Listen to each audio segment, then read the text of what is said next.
siyasi kaygılarla, ideolojik saplantılarla, şu veya bu sinsi hesapla İsrail'in döktüğü kanlara, yaptığı saygısızlara sessiz kalarak veya açıkça arka çıkarak ortak olanlar bir gün sıranın kendilerine geleceğini bilmelidir.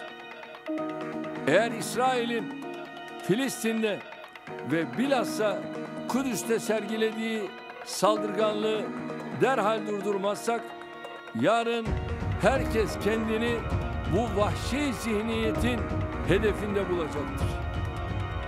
Kudüs gibi hem Müslümanların hem Hristiyanların hem de Musevilerin kutsal mekanlarını bünyesinde barındıran bir şehri fütursuzca yağmalamaya kalkan bu terör devleti artık tüm sınırları aşmış durumdadır.